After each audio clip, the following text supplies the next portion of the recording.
Hello दोस्तों, उम्मीद करते हैं कि आप सब लोग ठीक होंगे। तो दोस्तों, आज आप लोगों के काफ़ी ज़्यादा कमेंट आए थे कि इसका जो है पार्ट 2 बना दें क्रिस्टल का। क्रिस्टल के बारे में मैंने बताया था क्रिस्टल क्या होता है, तो मैं इसमें कई चीज़ें बताऊंगा आपको। सिग्नल के बारे में बताऊंगा, सिग्नल क्या होता है, डिजिटल सिग्नल, एनालॉग सिग्नल क्या होता है, इसके बारे में आज का ये पार्ट मैं आपको देने वाला हूँ। और इससे अगला पार्ट जो आपको आएगा 11 जो आएगा वो आएगा आपका ट्रेसिंग के बारे में। तो वेरी वेरी इंपॉर्टेंट क्लास होने वाली है, तो अपने चैनल को सब्सक्राइब कर लीजिए और नोटिफिकेशन को ऑन कर लीजिए। ठीक है दोस्तों, तो हम देखिए, मैंने से आपको बताया था कि BCO इसको बोलते हैं वोल्टेज कंट्रोलर ओसिलेटर, यानी कि एक ऐसा पार्ट्स जो क्या है वोल्टेज को कंट्रोल भी करता है और क्या है ओसिलेटर मतलब जनरेटर है। क्या है? जनरेटर है, यानी जनरेट करता है फ्रिक्वेंसी को। ठीक है, अब असल लफ्ज क्या है? फ्रीक्वेंसी, ये यहाँ लिखा हुआ है। ठीक है, दो प्रकार के होते हैं, एक RTC होता है, एक RF होता है। ये नेटवर्क और क्रिस्टल हो गया आपका, और रियल टाइम क्लॉक।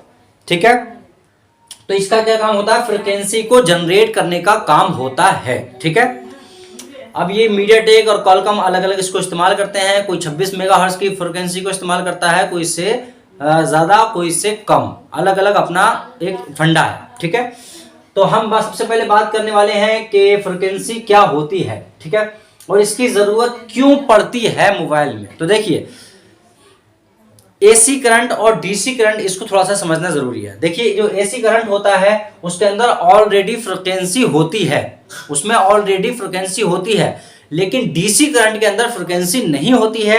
यही वजह है कि DC करंट जो है वो एक लाइन में चलता है, बिल्कुल एक दिशा में चलता है, बिल्कुल एक सीधा चलता है।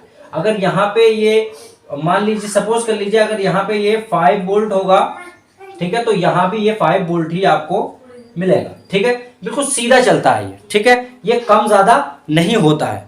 ठीक है, अब AC करंट जो होता है,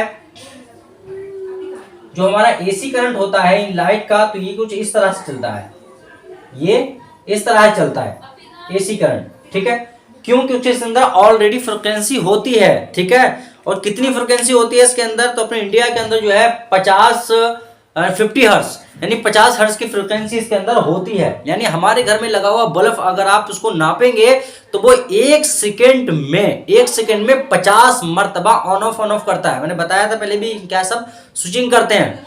तो क्योंकि इसमें ऑलरेडी फ्रिक्वेंसी होती है, DC में फ्रिक्वेंसी नहीं होती है, DC में फ्रिक्वेंसी नहीं होती है, इसलिए जरूरी था कि मोबाइल में किसी ऐसे पार्ट्स को लगाया जाए जो फ्रिक्वेंसी को जनरेट करे, CPU को दे, ताकि बहुत सारे पार्ट्स हैं जिन्हें स्विचिंग कराने का काम रहता है, वो आसानी से उनको स्विचिंग कराई जा सके। ठीक है, जैसे मोसफेट के बारे में मैंने बताया, ट्रांजिस्टर के बारे में बताया, स्विचिंग का काम रहता है। तो स्विचिंग कौन कराएगा?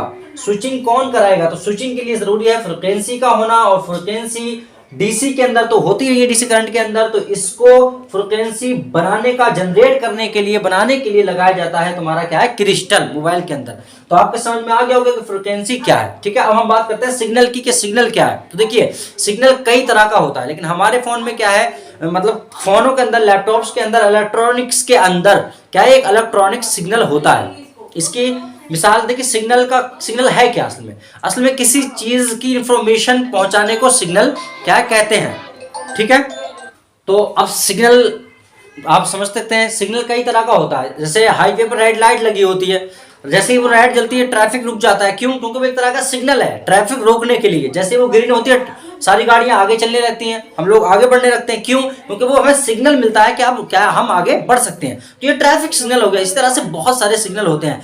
ऐसे ही क्या है, आपका जो है मैग्नेटिक सिग्नल होता है इलेक्ट्रॉनिक्स के अंदर। ठीक है, जो क्या है मैग्नेटिक एरिया जनरेट करता है। अब सिग्नल को थोड़ा सा ये समझ लीजिए। देखिए, टावर से जो सिग्नल निकला, टावर से मोबाइल क्या सिग्नल कैच करता है, सिग्नल को क्या करता है? कैचिंग करता है, और वो फिर हमें क्या डिस्प्ले पे शो करता है। हम समझ जाते हैं कि हमारा फोन अब क्या है, कॉल लगाने के लिए, नेट चलाने के लिए क्या है, तैयार है। ठीक है, तो ये सिग्नल की बात हो गई, ये सिग्नल हो गया। ठीक है, अब देखिए,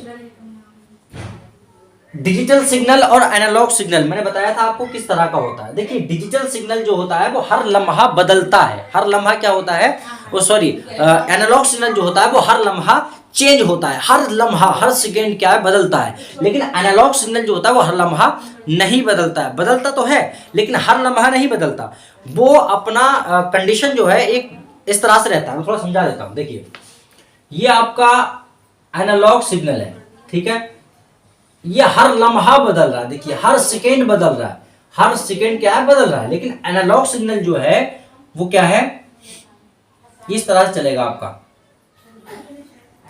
ये एनालॉग सिग्नल है इस तरह से, ठीक है। तो मान लीजिए यहां पे आपने क्या दिया 5 वोल्ट, 5 वोल्ट यहां दिया, ठीक है। तो इसमें भी मान लीजिए आपने 5 वोल्ट दिया, 5 वोल्ट, सही है।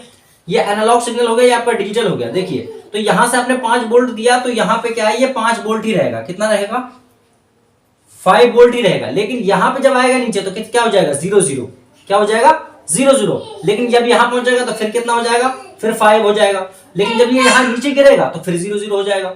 मतलब ये अपनी कंडीशन को बदलता तो है मगर एकदम बदलता है, आहिस्ता आहिस्ता नहीं, एकदम बदलता है। एकदम होगा तो 0 0, ठीक है। इस यही वजह है कि जो हमारा सीपीयू से सिग्नल निकलते हैं, इससे मैंने मोसफेट के बारे में आपको बताया था, इस तरह से मैंने बताया था कि वो क्या होता है उसमें, इस तरह से जो मैंने आपको बताया था कि अब यहां से क्या है, ये सीपीयू अब यहां से क्या है, एक डिजिटल सिग्नल निकलता है।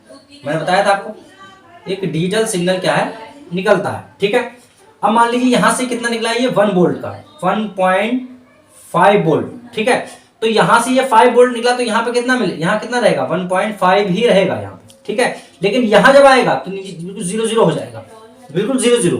यही वजह है कि जब ये करंट जो होगा, जब ये यहाँ पे इस तरह से यहाँ मिलेगा, ठीक है, स्विचिंग इसीलिए तो कराएगा ये स्विचिंग इसको, तो ये भी यहाँ मिलेगा तो ये क्या इससे मिल जाएगा इस तरह से। लेकिन जैसे ही यहाँ पे जो ऑफ होगा, ये ऑन और ये ऑफ, तो जब ये जैसे ही ऑफ होगा फौरन ये क्या है पीछे हट जाएगा, और जैसे ही ये मिलेगा फौरन ये क्या ऐसे चिपक जाएगा।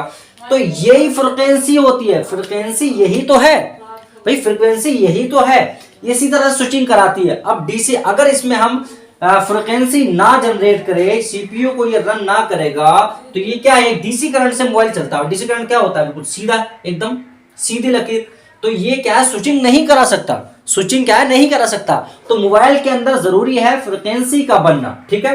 तो देखिए ये आपका हो गया डिजिटल सिग्नल और ये हो गया आपका एनालॉग सिग्नल, ठीक है, जो कि हर लम्हा बदला। अब यहां से आपने 5 वोल्ट दिया तो यहाँ क्या होगा, ये क्या होगा, यहां तक तो ये 5 रहेगा, लेकिन यहाँ पे क्या 3 हो जाएगा, 2 हो जाएगा, 1 हो जाएगा यहाँ पे, फिर यहाँ से फिर बढ़ेगा 2 3 4 5, फिर जब नीचे उतरेगा तो फिर 4, फिर 3, फिर 2, फिर 1 हो जाएगा, ठीक है। फिर आगे बढ़ेगा जब तो फिर 1, फिर 2, फिर 3। मतलब ये हर लम्हा चेंज होगा। लेकिन डिजिटल सिग्नल जो है वो यहां से 5 वोल्ट तो फिर एकदम 0, फिर 5 वोल्ट फिर एकदम 0। मतलब जितना करंट आप इसको दोगे तो ये एकदम चेंज होता है, आहिस्ता आहिस्ता चेंज नहीं होता है। तो आई होप आपके डिजिटल और एनालॉग समझ आ गया होगा। देखिए अब इसकी मिसालें में थोड़ी सी समझ लीजिए। ज्यादातर सब कुछ मेरे मुंह से जो आवाज निकल रही है, जो मैं बोल रहा हूं, ये आवाज है, ये क्या एनालॉग है, ये क्या है एनालॉग है, यानी नजर नहीं आ रही। मेरी आवाज आपको नजर आ रही है, नहीं आ रही है, आप सुन सकते हैं, तो ये क्या है एनालॉग है। इसी तरह से जो है डिजिटल, अब जैसे मैंने बोला मोबाइल का जो माइक लगा हुआ है वो डिजिटल माइक है, उसे फौरन क्या है एनालॉग को डिजिटल में कन्वर्ट कर देगा, फौरन एनालॉग को क्या कर देगा डिजिटल में कन्वर्ट कर देगा, क्योंकि डिजिटल माइक लगा हुआ है। समझ रहे हैं आप बात को। तो इसी तरह से क्या है मोबाइल क्या करता है, एनालॉग को लेता है और डिजिटल में कन्वर्ट कर देता है। जैसे यहां से इसने नेटवर्क को कैच किया, जब तक यहां से यहां के बीच में ये नेटवर्क था, जब तक क्या था एनालॉग था, क्या था एनालॉग था। जैसे ही मोबाइल ने इसको कैच किया फौरन क्या हो गया, ये डिजिटल हो गया। समझ रहे हैं, फौरन क्या हो गया डिजिटल हो गया। तो मोबाइल खुद ही इसको क्या कन्वर्ट कर देता है डिजिटल के अंदर। मोबाइल में जितनी आईसियां लगी होती हैं सब में क्या है डिजिटल सिग्नल के थ्रू चलती हैं। तो डिजिटल सिग्नल कौन बनाता है आपका, ये बनाता है आपका क्रिस्टल। तो आई होप आपको दोस्तों सिग्नल के बारे में और डिजिटल के बारे में, एनालॉग के बारे में और इस करंट के बारे में सब समझ में आ गया होगा। तो दोस्तों चैनल को सब्सक्राइब कर लीजिए, नोटिफिकेशन को ऑन कर लीजिए और हमारे वीडियो को दूसरों तक जरूर पहुंचाइए। इसमें कहीं मिस्टेक हुई हो तो कमेंट करके जरूर बताइए।